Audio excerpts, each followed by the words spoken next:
Yeah, you remember all the Cipollini days? Him showing up at the bike race with the perfect hair, never wearing the helmet. Yeah, I think he was under at that time he was under the impression that gel in his hair protects him as good as a helmet.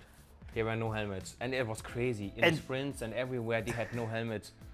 I think like in that years, I maybe had 3 or 4 days without a helmet. Like I would take him off if I'm in a breakaway with 3 or 4 riders. Right. Because then I thought, okay, now it's pretty safe to go without the helmet.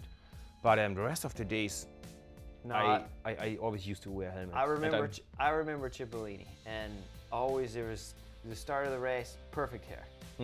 Race starts, pace is a little fast at the beginning, brake gets away, we're going real slow. Once at the very finish of the race, when it's going the fastest, the hardest it could possibly go, you would see one Seiko guy drop out of the group, and you'd see that same Seiko guy coming back carrying Cipollini's helmet, going as fast as he possibly could, totally twisted, tongue hanging out, just to hand Cipollini his helmet. And I used to always think, why couldn't he ask for the helmet at 50K to go instead of 20K to go? When it's like a little easier for this poor guy to go back and get it.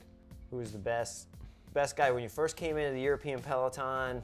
I totally remember riding with Endering. Well, Me not too. With. I actually was just I was in about the race with them. just about to say that. I think Indoran was like, oh, that's Indoran. Wow. Then we had Abramolamo, Jalabert, Museov, Chipo. The Onse team, the whole Onse team. You remember how much pain and suffering they inflicted? The yellow plug, we called them. Exactly. The yellow plug.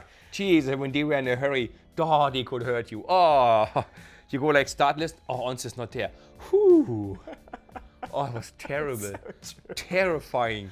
You see him coming, you go, oh, I hate you guys. I hate you guys. And how about, did you do any of the big classics with Johan Maseu when he always rode last in the group? Always at the back last. I know, and in the end he won. And like, where did he pass me? How did that happen? Oh, I remember when he passed me. We were strung out, single file line. It was, the peloton was broken in 5 echelons, and you'd see Maseu and 2 teammates come flying by us from one group to the next group, to the next group, all the way in the front, and then later you'd hear he won.